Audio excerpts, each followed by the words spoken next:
శ్రీశైలం డ్యాంకు ప్రమాదం పొంచి ఉందా? గేట్ల ముందు భాగంలో ఏర్పడిన గొయ్యి డ్యాంపై ప్రభావం చూపనుందా? గొయ్యిపై నిపుణులు ఏమంటున్నారు? శ్రీశైలం డ్యాం భద్రతపై సమీక్షలో సీఎం చంద్రబాబు అధికారులకు ఏం ఆదేశాలు ఇచ్చారు?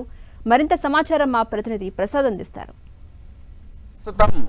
శ్రీశైలం ప్రాజెక్టు ఏదైతే ఫ్లంజ్ ఫ్లూ గొయ్య ఏర్పడిందో ఆ ప్రాంతానికి సమీపంలో ఉన్నాము.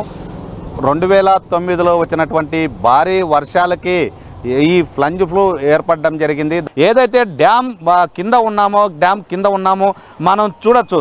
ఏదైతే ఆ సిలిండర్లు మనం ఈ కెమెరా చూపించేటువంటి విజువల్స్ ఏవైతే సిలిండర్లు ఉన్నాయో ఆ సిలిండర్లు కూడా పూర్తిగా దెబ్బతిన్నాయనేది ఎక్స్పర్ట్లు చెబుతూ ఉన్నారు. అదేవిధంగా అది ఏదైతే ఆ సిలిండర్లు మాదిరి ఉన్నాయో అక్కడే ఈ ఫ్లంజ్ ఫ్లూ ఏర్పడడం జరిగింది. దాదాపు 100 అడుగుల లోతు గొయ్య ఏర్పడడం జరిగింది. ఈ గొయ్య ఏర్పడడంతో డ్యామ్కి ఏదైతే ఈ గేట్లు స్పిల్ ద్వారా వచ్చేటువంటి వాటరు ఎక్కువ ప్రెజర్తో రావడంతో 2009లో పెద్ద ఎత్తున ఫ్లడ్ రావడం జరిగింది. అప్పుడు దాదాపు 25 లక్షల క్యూసెక్లు నీరు రావడం జరిగింది. ఆ సందర్భంలో కర్నూలు మొత్తం మునిగిపోయిన సందర్భం. అలాంటి సందర్భంలో అప్పటికే అధికార యంత్రాంగం ఆ రోజు ఉన్నటువంటి సిచ్యువేషను తర్వాత ఈ ఫ్లంజ్ ఫ్లూ గొయ్య ఏర్పడడంతో అనేక సంవత్సరాల నుండి దీన్ని పూడ్చాలనేది అధికార యంత్రాంగం ప్రతి సంవత్సరం చెబుతూ ఉంది. కనీసం దానిపైన దృష్టి సారించడం లేదనేది ఆ రైతాంగము రైతు సంఘాలు తీవ్ర ఆగ్రహాన్ని వ్యక్తం చేస్తున్నాయి. దీనికి సంబంధించి ఇప్పటికే ఈ ముఖ్యమంత్రి చంద్రబాబు నాయుడు కూడా ప్రత్యేకంగా అధికార యంత్రాంగంతో సమావేశాలు నిర్వహించడం జరిగింది. దీనిపైన సీరియస్ కావడం జరిగింది.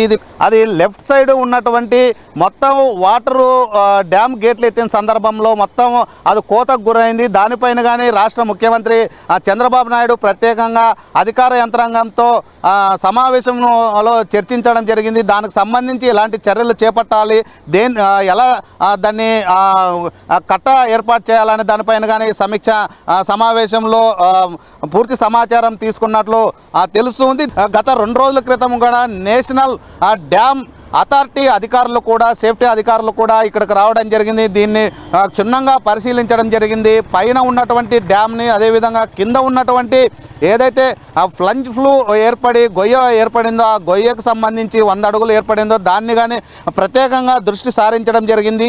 2 రాష్ట్రాలు తెలంగాణ ఆంధ్రప్రదేశ్కి సంబంధించిన సాగునీరు అందించేటువంటి అత్యాధునికంగా ఏర్పడినటువంటి ఈ డ్యాము సేఫ్టీ ఉంటుందా అనేది మాత్రం ఒక డాలర్ల ప్రశ్నగా మిగిలిన సందర్భం కనిపిస్తూ ఉంది. అనేక సంవత్సరాల నుండి ఈ ఫ్లంజ్ ఫ్లూ ఏర్పడడంతో ఆ గొయ్య దాదాపు 100 అడుగుల లోతు గొయ్య ఏర్పడము, దానికి సంబంధించినటువంటి ఏదైతే ఈ శ్రీశైలం డ్యామ్ ఉందో శ్రీశైలం డ్యామ్కి సంబంధించి తెలంగాణ అదేవిధంగా తుంగభద్ర నుండి వచ్చేటువంటి నీరు మొత్తం శ్రీశైలం డ్యామ్కి చేరుకుంటూ ఉంది. ఆ సందర్భంలో డ్యాము దాదాపు 885 అడుగులు 215 టీఎంసీల ఉండేటువంటి ఈ శ్రీశైలం డ్యామ్కు సంబంధించి ఇప్పటికే ఫ్లంజ్ ఫ్లూ ఏర్పడడంతో తీవ్ర ఆందోళన వ్యక్తమవుతుంది. 2009లో వచ్చినటువంటి భారీ వరద నీరు రావడంతో దాదాపు 25 నుండి 35 లక్షల క్యూసెక్లు రావడంతో అప్పుడు ఏర్పడినటువంటి ఆ ఫ్లంజ్ ఫ్లూ ఏదైతే గొయ్య ఉందో ఆ గొయ్యి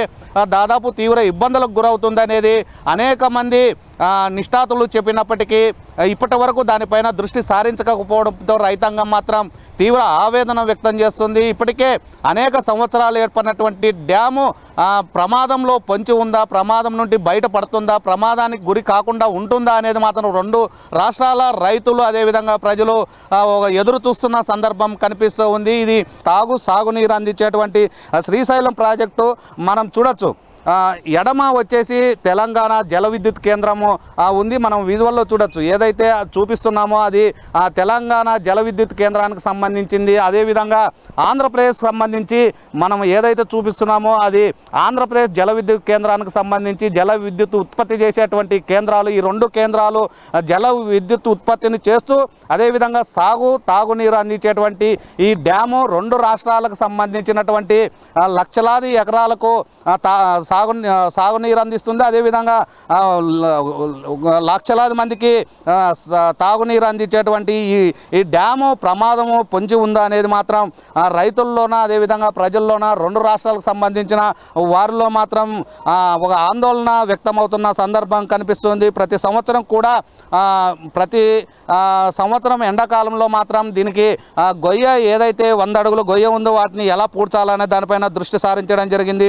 2022లో ఒకసారి, 2024లో ఒకసారి జాతీయ డ్యామ్ భద్రతా అథారిటీ ఈ సంబంధించిన అధికార యంత్రాంగం ప్రాజెక్ట్ని సందర్శించడం జరిగింది. 2 సార్లు సందర్శించి అనేక సందర్భాల్లో అధికార యంత్రాంగానికి చెప్పడం జరిగింది. మొన్న కూడా నేషనల్ డ్యామ్ సేఫ్టీ అధికారులు కూడా ఇక్కడికి రావడం జరిగింది, అధికారులకు కూడా చెప్పడం జరిగింది. అయినప్పటికీ అధికారులు మాత్రం పనులు ప్రారంభించలేనదే స్పష్టంగా అర్థమవుతుంది. ఆ ఫ్లంజ్ పూను పూర్తిగా గొయ్యను పూడ్చాలా, అదేవిధంగా సిలిండర్లను కూడా కొత్తగా ఏర్పాటు చేయాలా, అదేవిధంగా ఏదైతే కోతకు గురైందో వాటిని కూడా పూర్తిగా నిర్మించాలా అనేది రెండు రాష్ట్రాల రైతులు అదేవిధంగా ప్రజలు కోరుకుంటున్నారు. మరి అధికార యంత్రాంగం ఎలాంటి చర్యలు చేపట్టబోతుందో వేచి చూడాల్సిన పరిస్థితి కనిపిస్తూ ఉంది.